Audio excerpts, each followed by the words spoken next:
Thanks for coming on again, Friday afternoon is not always a great time to speak. I took a slightly different view of streaming, and we also had a bit of a chat before the conversation, and I looked at it really from, so in this conversation, Time Zone operates Ghana, which is, well, we think the largest audio streaming app and site complex in India right now, with over 1 crore songs, and again, more than just songs, moving into sort of, live streaming and some of the other conversations. Thinking about from that perspective. And I thought I'd spend a few minutes talking about what happened to the music industry. It's not a surprise, but I thought it's worth going through some of the areas. And then moving on to sort of, if you as a marketer want to think about how can you and others are using live streaming right now, it would be a good place to start from there. Just a bit. 2004, the music industry globally was worth $33 billion. That includes digital, that includes buying DVDs of music, CDs of music, all that stuff. 10 years later on, in 2014, it was worth half that amount from a purely revenue perspective. And again, I'm talking more about the business model perspective. More and more music is being used by users everywhere, consumed, but the value creation has dropped by 50% overnight. Last year was the first year, so that's 2015, was the first year that the industry grew in more than 10 years. Okay, a small amount. Okay, but so if you look at it, what ended up happening is the traditional method of I buy CDs, I listen to them, I pay, just disappeared completely. Music got converted into digital, and ultimately people started moving away from that. What actually happened is that we had to reinvent the model. If you look at it from the India perspective, so in 2004, the Indian music market was worth something like $150 million. Okay, last year it was worth slightly less than that, $100 million plus. So after 10 years of growth, everything else is doubling in size. Music as a business category actually fell down. But this year again, it's the first time in a long time it's growing again in India. What's happening is music had to reinvent itself as a business and as a consumer. People love music. It still drives the conversation. It still is a great way to connect with people. But how people are thinking about music and how it becomes part of their life had to change. And that's where, frankly, audio streaming came in. So audio streaming came in right now, and we do billions of streams a month right now. Okay, but what ended up happening is we said, let's move away from the fact, again, globally, that we have to think about the business model being, I own the songs I like. I own the album that I like. I buy the CD. If I may actually like one or two. So the first movement was going to Apple, where Apple basically said, we will let you buy the single song that you like. That causes a big jump. But then the movement went away from Apple Music in terms of buying that specific MP3 to actually the idea that, well, can I carry my entire library with me wherever I go? And that's what Ghana was basically built on. And there's lots of people have that. Savin is here, they have that, some other folks have it as well. And what we add value, and what the question is becomes, how do you curate? How do you recommend? How do you work with, let's say, brands, for example, to think about integrating those possibilities there? There's plenty of examples of that, but that's not really what the conversation is about here. It's interesting to see what happened there, which is, how did live streaming suddenly change the music experience?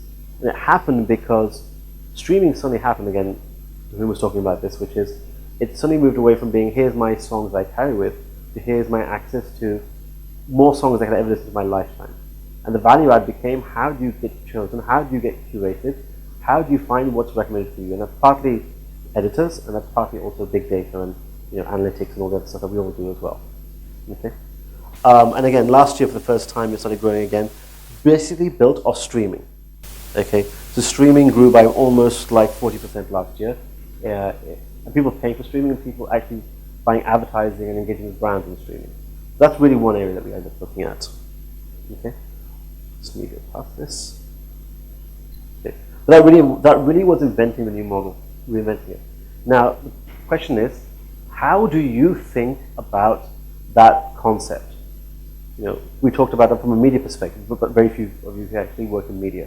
Media is relatively easy to turn into digital bits. But how does a marketer or a brand manager think about how does streaming change the what they can do. Not from a purely media perspective, just from more generally where it's going. And I think what it really comes down to is a combination, and you talked about it, which is a combination of now, I want it now, and also the combination of social. Both of those working together makes kind of a meaningful difference. Okay? So we'll actually go into some of this in detail, but it has become mainstream. We talk about Periscope a lot. We talk about Facebook live streaming. We talk about audio, Spotify, Ghana, Savan. Okay, all of those are different media models that are actually becoming. But if you even think about something like Snapchat, has anybody here used Snapchat?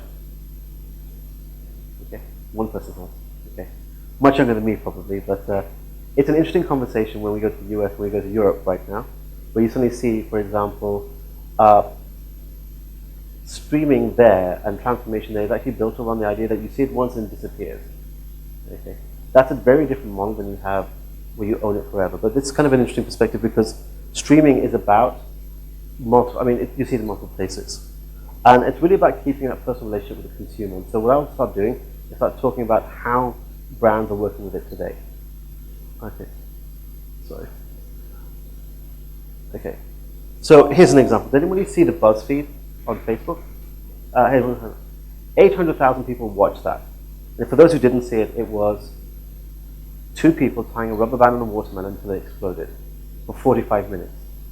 Okay. More people watch that, okay, than actually watch Girls on HBO.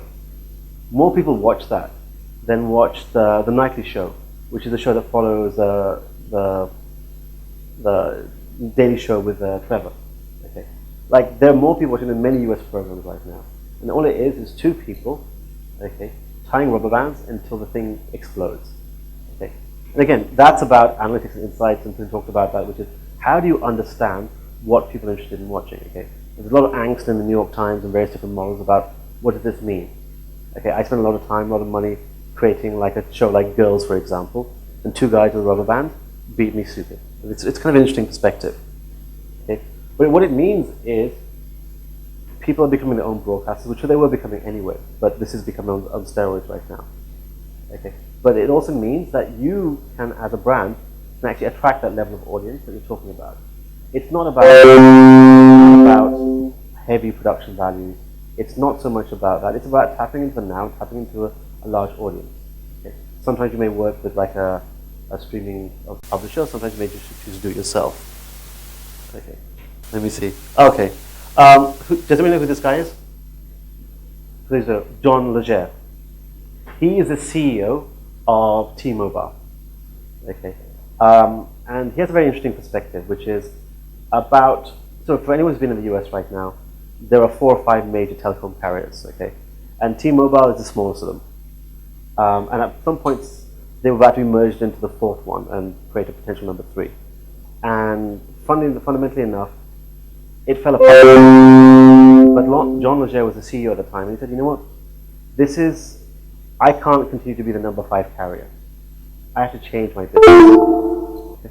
Things keep beeping at me, but I'm not sure what's happening. Okay. And so he actually changed his industry.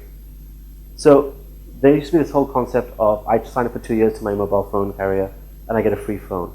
He actually split that up. He actually changed that and said, you know what?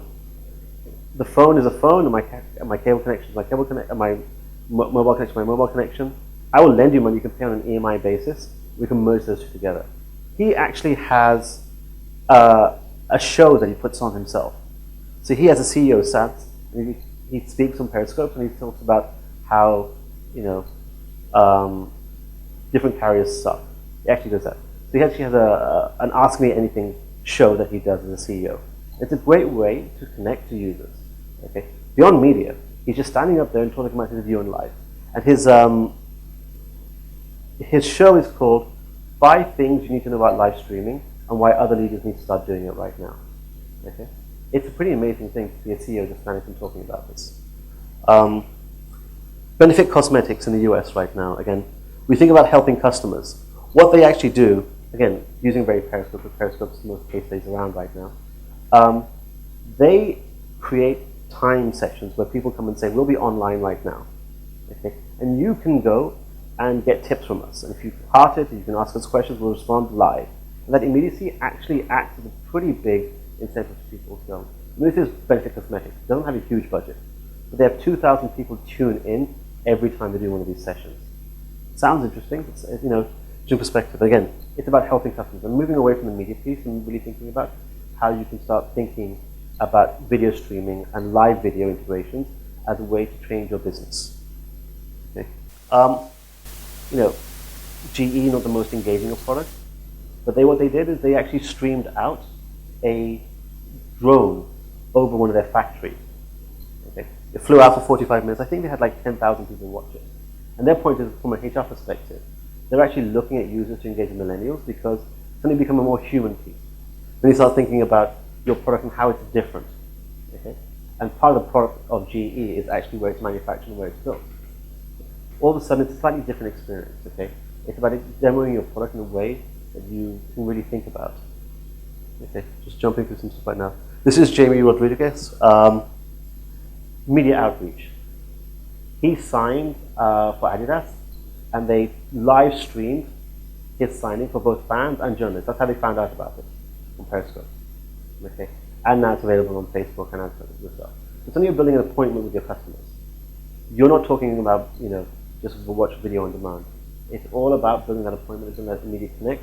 And it's actually a pretty powerful tool to basically make a comment and have the person respond back almost immediately in video. I think that's a pretty important piece there. Okay. Okay. Oh, I finished with a long slide. But again, a quick summary, but the whole point is that video streaming and live streaming, we talked a bit about the data analytics behind it, but really it's about not just the idea that you can